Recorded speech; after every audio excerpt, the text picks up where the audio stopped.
Ouais, je vous avais prévenu les mecs, je vous avais prévenu que je pourrais lancer de temps en temps des petits streams comme ça ponctuels pour vraiment faire un condensé de l'actualité, de la semaine en tout cas. L'indispensable, évidemment. Qu'il quitte le territoire français et qu'il n'y revienne plus. Voilà pour les grands titres de l'actualité. Retour sur ce grand dossier LCI. Nous sommes avec Joshua Zaskar. Bonjour et merci beaucoup d'être avec nous.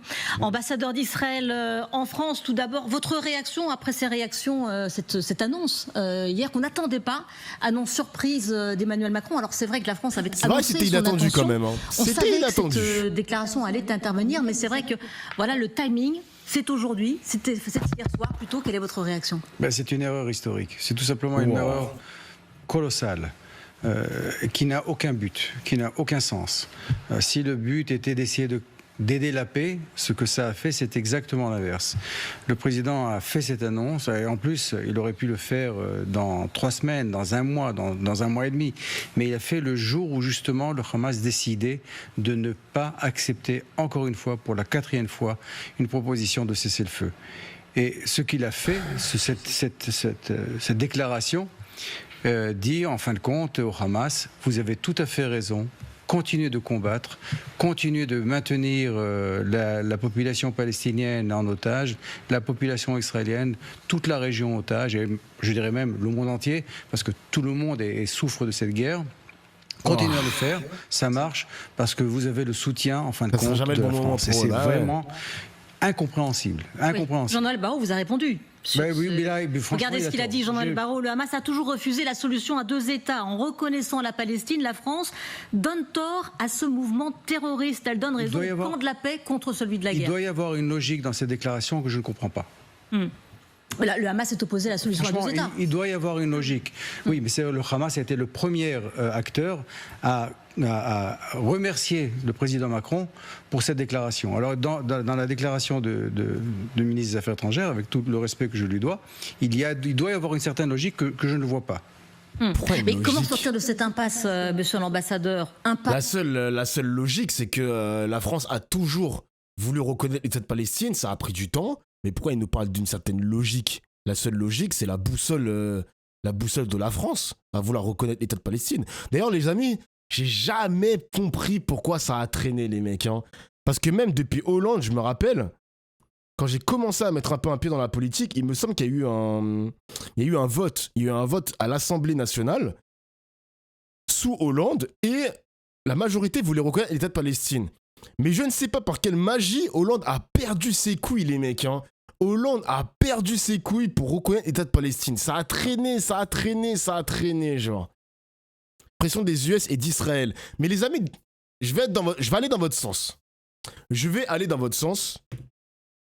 Est-ce que vous pensez du coup que Macron ne va pas reconnaître l'État de Palestine parce qu'il y aura une pression Israël et une pression de Donald Trump? Parce que ça peut arriver. Si François Hollande a pris un pressing des États-Unis, pourquoi pas Macron en fait? Jure, un nouveau sub. Pourquoi pas Macron? Merci Alex pour le sub. Pression sur l'Europe. Bien sûr que oui. Bah oui, il peut se prendre un pressing aussi. J'ai vu que Trump, il a aussi commenté. Parce que les États-Unis sont fermement opposés à reconnaître l'État de Palestine. Que ce soit les républicains ou les démocrates, personne ne veut reconnaître l'État de Palestine aux États-Unis. Ok, d'accord. Trump, il a fait un commentaire, il a dit, en gros, vu et on s'en tape. Genre, littéralement, Macron, vu et on s'en tape, ça ne pèse rien, ça ne vaut rien. Bon, bah, très bien, hein, écoute. C'est trop tard, là, Macron l'a trop officialisé. Après, si Macron, dans ces 2 quinquennats, qui étaient vraiment à chier, s'il veut continuer de marquer l'histoire, parce qu'il a dissous l'Assemblée nationale, il a marqué l'histoire, il a changé de Premier ministre plusieurs fois, il a changé l'histoire, il y aura peut-être un gouvernement qui va être renversé au mois d'octobre, il va marquer l'histoire. S'il veut continuer de marquer l'histoire avec la reconnaissance de l'État de Palestine par la France, il va continuer de marquer l'histoire. Tout simplement. Voilà, qu'est-ce que vous voulez que je vous dise? Aïe, aïe, aïe.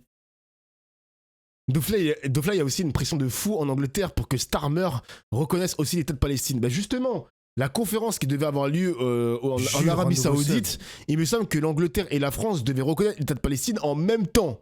Si je dis pas de bêtises. Et merci Captain MJ pour le sub. Donc voilà.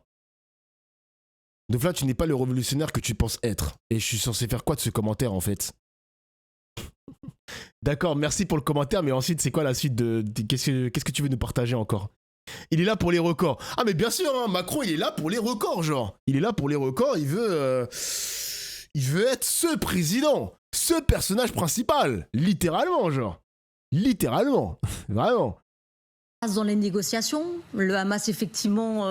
Alors c'est en faisant des cadeaux au Hamas, en lui disant voilà, ça n'a pas marché en négociant avec les Israéliens, vous n'avez pas réussi à ce que vous avez avec les Américains, bien sûr, par le biais des Américains. Est-ce que la solution militaire fonctionne? Regardez, nous sommes après de 2 ans du 7 octobre. Le Hamas est toujours là. Le Hamas détient toujours vos otages.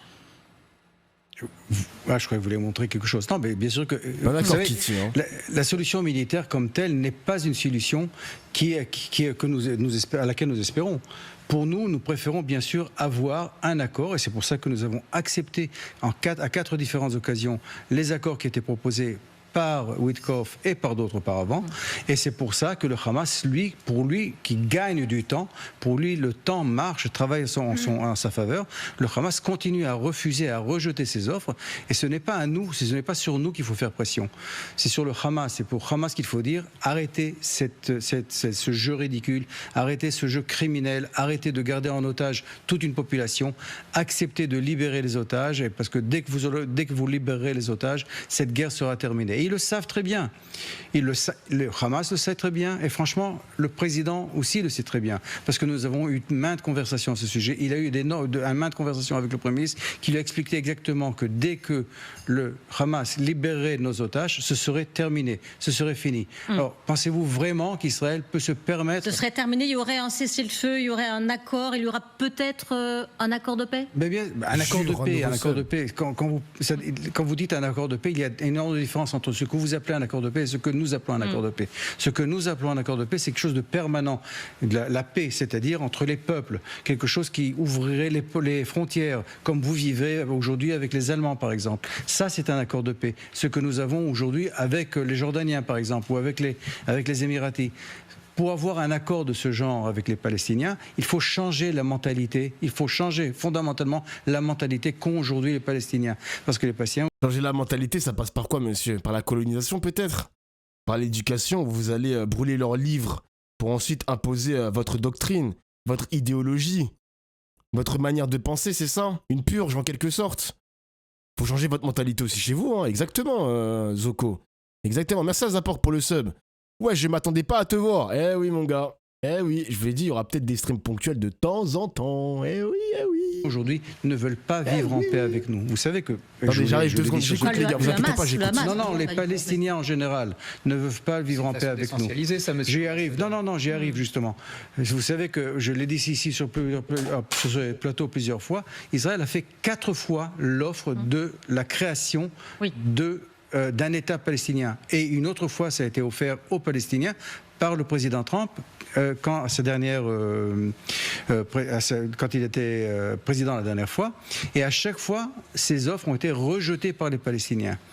Alors, ce n'est pas le Hamas qui a rejeté ces offres, c'est l'autorité palestinienne qui a rejeté les offres. C'était 3 fois ça a été rejeté par Arafat, et une fois par Abou Mazen, et une autre fois par Abou Mazen. Une offre israélienne a été rejetée par Abou Mazen et une offre américaine a été rejetée par Abou Mazen. Alors il faut regarder les faits comme ils le sont.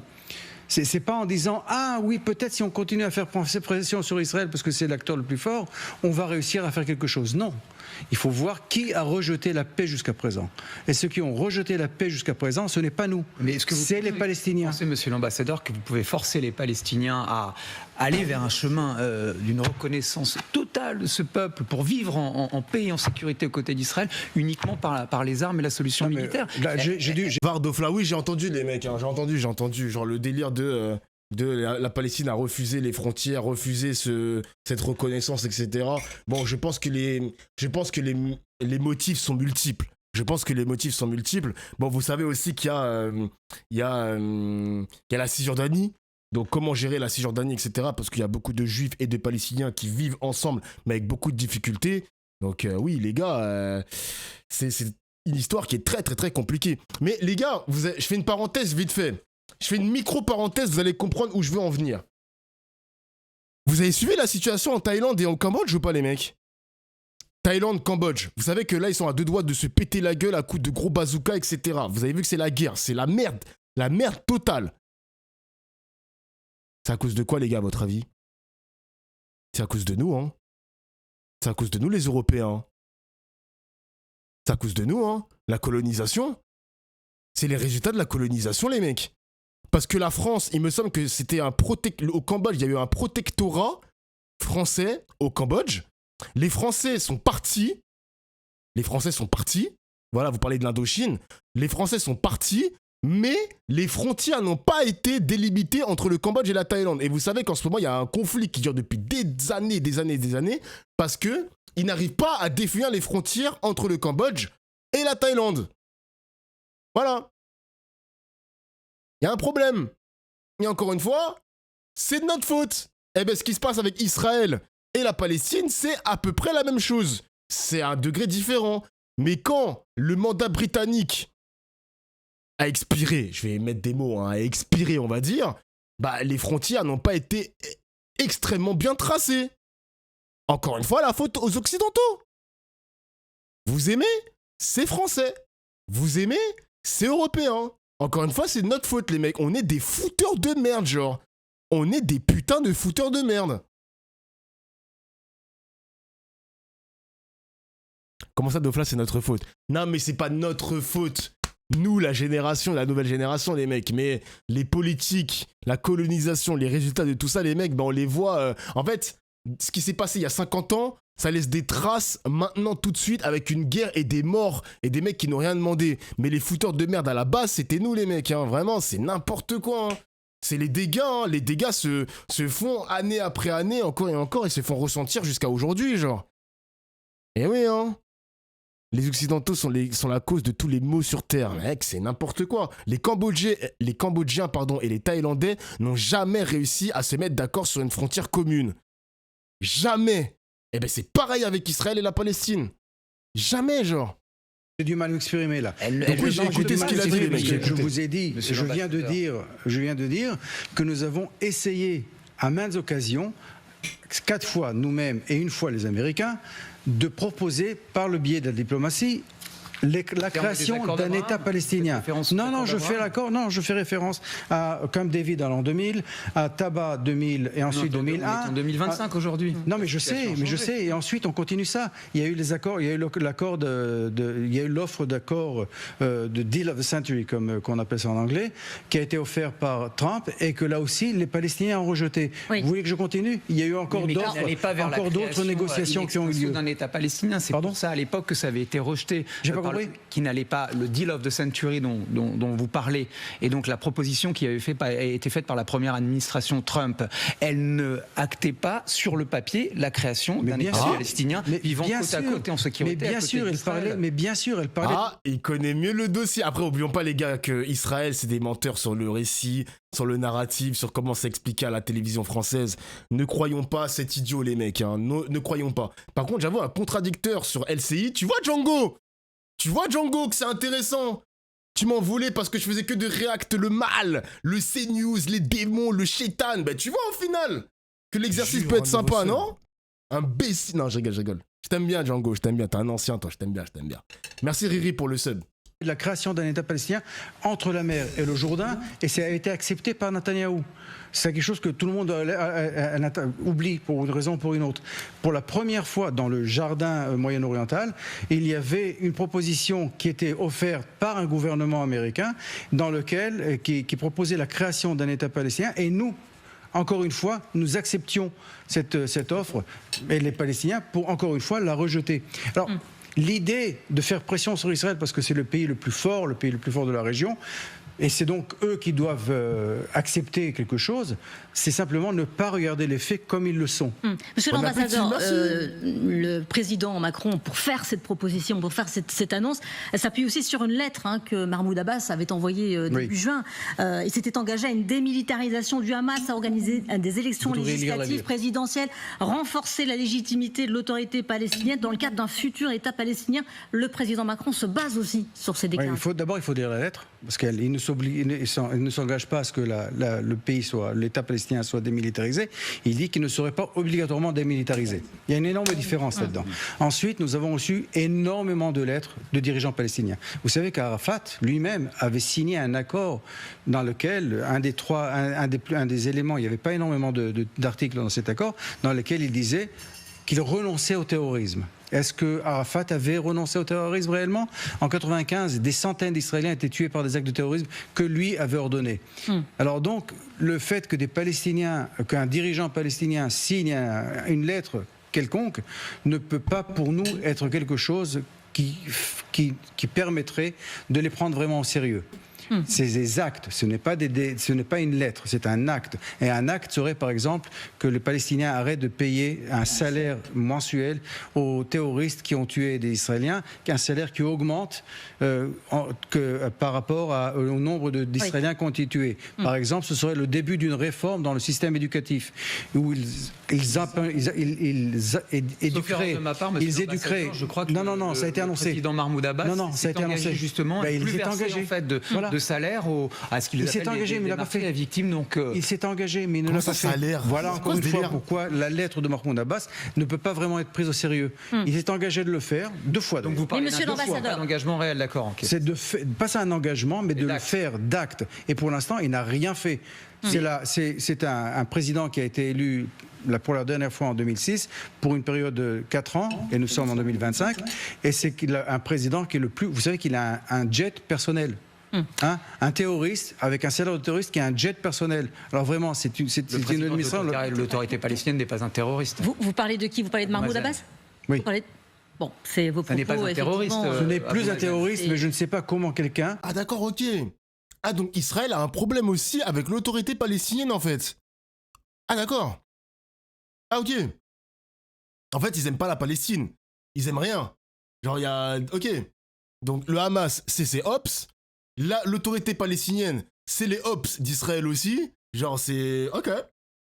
Très bien. Donc, il n'y a plus d'interlocuteurs pour eux, genre. Mais vous voyez, les gars, c'est pour ça qu'ils veulent annexer la Cisjordanie. Ils considèrent qu'il n'y a plus d'interlocuteurs palestiniens crédibles. Aux yeux des Israéliens, les mecs. Hein. Aux yeux du gouvernement israélien, aux yeux des citoyens israéliens, pour eux, c'est fini. Le jeu est terminé. Oui, pas très diplomate l'ambassadeur quand même, hein, parce que lui, il considère vraiment que on ne peut pas parler avec ça. On ne peut pas parler avec ces personnes-là. Vous vous rendez compte ? Donc là, ce sont des égoïstes, ils ne pensent qu'à eux. On a un ambassadeur qui n'ambassade pas. Vous captez ce que je veux dire ? Je découvre aujourd'hui que l'autorité palestinienne, ce sont aussi les ops d'Israël, genre, c'est n'importe quoi. Abbas, il a sucé à perdre. Ben oui, Mahmoud Abbas, il a sucé à perdre parce qu'au final, il a voulu avoir des pourparlers avec Israël. Il a tendu la main à Emmanuel Macron en mode « S'il te plaît, aide-moi, j'ai besoin aussi qu'on fasse une lettre commune, etc. etc. » Et à chaque fois, t'as des communiqués d'Israël qui te disent « Mais fuck le Hamas, mais fuck aussi l'autorité palestinienne. »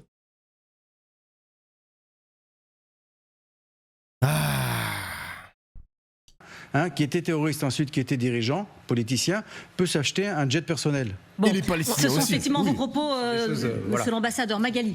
Les Français vous ont prévenu un petit peu avant la déclaration d'Emmanuel Macron. Comment est-ce qu'ils vous ont expliqué leur décision ?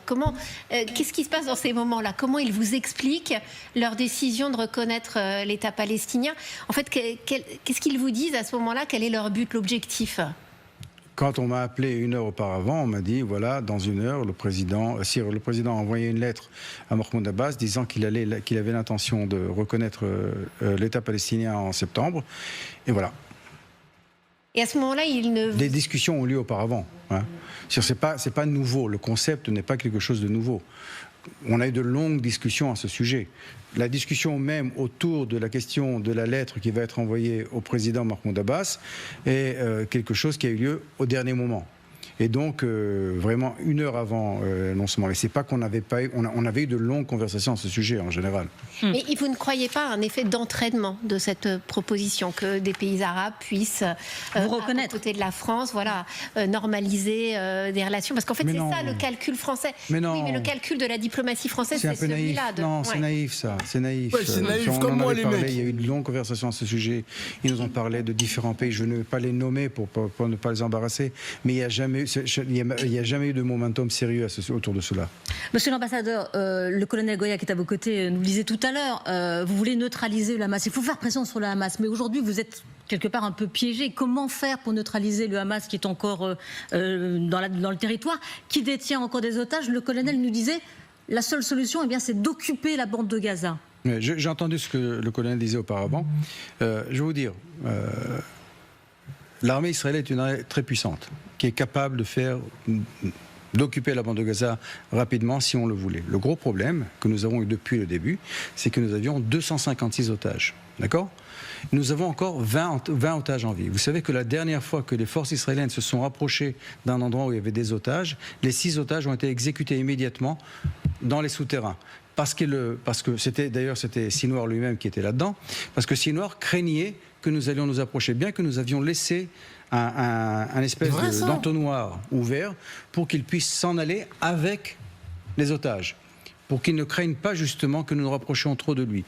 Alors le fait que ça prend tant de temps, effectivement ça prend énormément de temps, c'est à cause du fait que nous faisons très attention à ne pas toucher nos otages, à ne pas trop nous rapprocher de nos otages. Nous savons plus ou moins où ils se trouvent. Ah, s'il te plaît, il y a des ministres qui ont dit notre priorité c'est pas les otages, genre. T'as des ministres au gouvernement qui ont littéralement lâché ces phrases. Pitié, genre l'ambassadeur, je t'en supplie.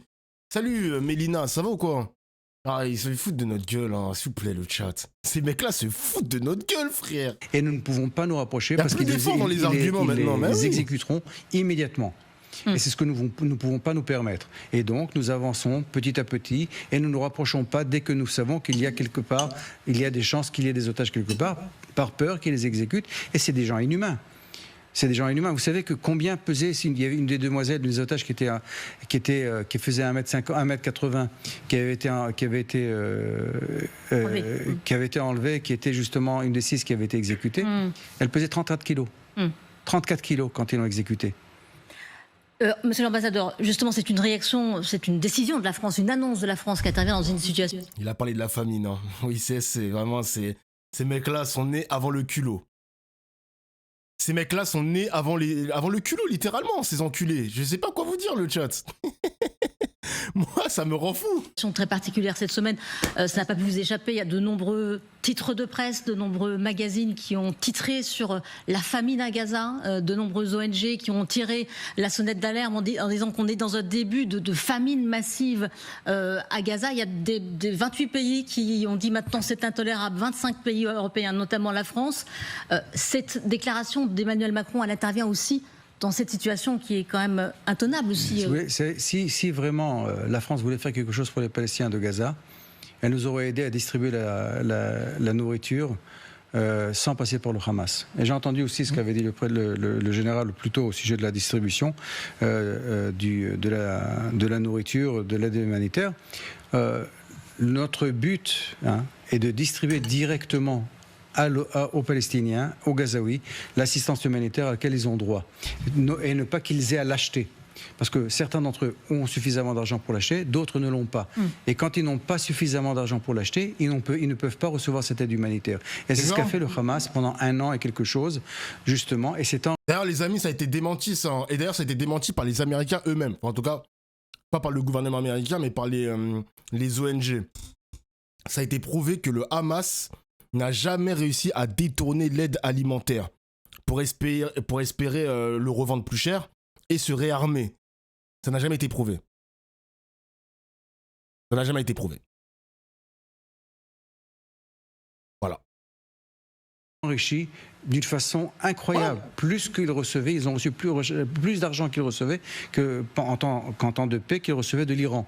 C'est incroyable. Et ils se sont enrichis pendant cette période de guerre. Parce qu'ils mais désolé, mais comment on peut croire ça? Ces mecs-là se sont plus enrichis en revendant la nourriture que quand ils ont été financés par l'Iran. Et on va gober ça, le chat.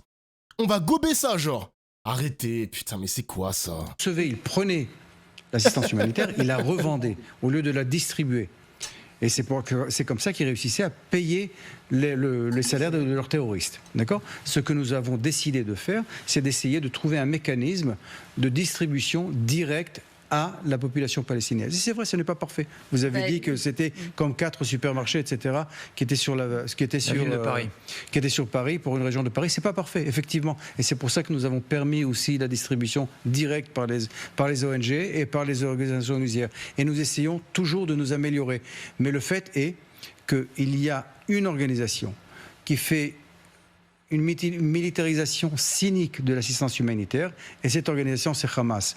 Et au lieu de faire pression sur le Hamas, d'arrêter cette conduite cynique et terrible et inhumaine, ce que font certains pays occidentaux, ce qu'a décidé de faire la France, c'est de faire pression sur Israël. Pourquoi ?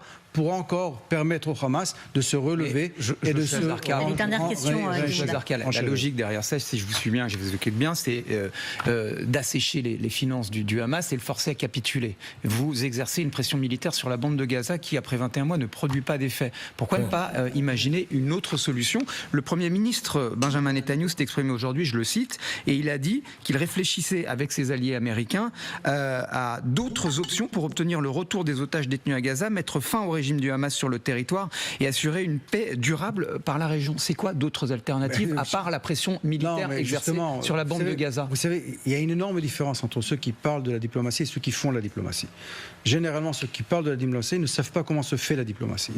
Et le fait que le Premier ministre dit qu'il y ait d'autres options, il n'a pas besoin de parler d'autres options si c'était seulement l'option militaire.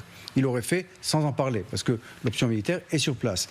Et donc, s'il y a effectivement des plans qui sont, des idées qui sont mises en place, et franchement, on a proposé même à d'autres de nous offrir des idées pour justement trouver une solution. La critique comme telle n'est pas une solution. On pourrait trouver des idées, on pourrait nous offrir, nous proposer des idées. Une force d'interposition arabe à Gaza pour se débarrasser de Hamas militairement. Je ne vais pas rentrer, c'est imaginable, c'est sur la table. Je ne vais pas rentrer moi dans ces discussions ici sur ce plateau. Pas répondre les je mecs. peux vous dire qu'il y a des idées, il y a des discussions, et nous sommes ouverts à tout ce qui peut mettre fin à cette guerre, libérer nos otages et faire sortir le Hamas de cette bande de Gaza et enfin libérer les Gazaouis du joug de ce fléau terrible. Et justement, on apprend qu'Israël va autoriser les pays étrangers à larguer de l'aide humanitaire. Ça, c'est nouveau aussi, ça. Encore une fois, nous essayons de le faire de différentes façons. Notre but est de permettre aux Gazaouis de recevoir l'assistance humanitaire. Alors, il faut comprendre, le Hamas, qui justement fait faillite à cause de ce que je vous ai dit auparavant, a compris que la faiblesse israélienne, c'était la pression internationale, surtout en Europe. Et donc a créé cette campagne, une campagne qui est très réussie, avec l'assistance et le financement de pays comme le Qatar et la Turquie, a créé cette campagne qui dit qu'Israël affame Non, mais je sais, vous devriez lire ce que j'ai écrit au sujet de l'AFP. Qui dit que ces journalistes sont en train de mourir de faim, ils ne peuvent plus travailler. Franchement, c'est quand même basé sur des témoignages qui sont réels, monsieur l'ambassadeur. Non, il n'y a pas que l'AFP. Putain, les mecs, j'ai vu. Il n'y a pas que l'AFP d'ailleurs, c'est un gros bâtard ce mec. Les gars, j'ai vu qu'il y a des journalistes qui sont vraiment en sous-nutrition de baiser, les gars, c'est un peu la merde. Mais, j'ai vu que l'AFP a des ops. L'AFP a des ops, genre. Quand tu regardes les commentaires sur Twitter, ça commence à dire que ouais, c'est un journal de merde, c'est une agence de merde, c'est une agence pro-Hamas, c'est quoi ce bordel, c'est anti-Israël, genre, mais regardez les mecs, vous regardez les commentaires, parce qu'ils ont fait un communiqué, ils ont fait un communiqué par rapport à un journal, je crois qu'il y a plusieurs journalistes AFP qui sont coincés à Gaza, mais aussi en manque de nourriture. Ça, c'est pas le problème d'Israël, visiblement. Et quand tu vois les commentaires sur Twitter... Allô, français, Cocorico, bleu, blanc, rouge. On s'en fout. De toute façon, ces journalistes, c'est des pro-Hamas. C'est pas une grande perte. Vive Israël. Je me dis, mais wesh.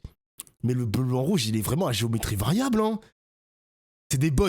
C'est peut-être des bots. Je suis d'accord avec toi. C'est peut-être des bots pour la propagande israélienne, pardon. Peut-être. Tu as raison. Mais les gars. Aïe, c'est documenté. Mais bien sûr, c'est documenté, les mecs. Nous faire croire aujourd'hui qu'il n'y a pas de famine en Palestine, vraiment c'est un scandale, Vraiment c'est n'importe quoi, frère. Vraiment, c'est n'importe quoi. Pitié, genre. Pitié. Non, mais l'AFP... Et encore une fois, il n'y a pas de journaliste indépendant pour pouvoir le vérifier sur place. L'AFP, malheureusement, a perdu toute crédibilité pendant ces derniers mois, depuis ces dernières années. Est-ce que la solution, ça ne serait pas permettre à des journalistes d'entrer dans la bande de Gaza pour vérifier les assertions? Nous avons commencé à le faire hier. C'est la France, c'est une demande de la France. La France nous avons fait, je réponds simplement, monsieur, nous avons fait exactement, pour la première fois hier, nous avons permis à une délégation de journalistes de rentrer à la bande de Gaza, dont 4 Français. C'était la première fois qu'ils rentraient. Et si je ne me trompe, ils sont encore en train d'écrire leur rapport à ce sujet. Et oui. Accompagnés par l'armée israélienne ou sans accompagnement de l'armée israélienne? Accompagnés, parce que sans ça, ils pourraient être...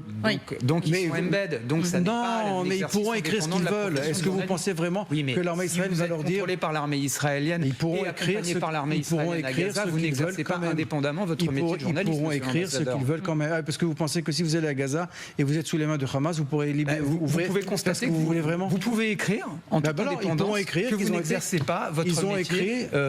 Alors ils pourront écrire... Ils pourront justement pas la possibilité de le faire. Ils pourront justement accompagnés par l'armée israélienne et qu'ils ont vu ce qu'ils ont vu et qu'ils n'ont pas vu ce qu'ils n'ont pas vu. Donc peut-être une ouverture prochaine en tout cas. Le journaliste il tient tête, hein. Il tient tête, hein, mais j'espère que je vais pas mourir, mon gars. Non, parce que les Israéliens là, attention quand même. Hein. Pour la presse internationale dans la bande de Gaza, monsieur l'ambassadeur. Je ne sais pas. Merci beaucoup en tout cas d'avoir répondu à nos questions dans le grand dossier ce soir. On va écouter d'ailleurs Ofer Brandstein qui s'est exprimé. Ah là là là là là.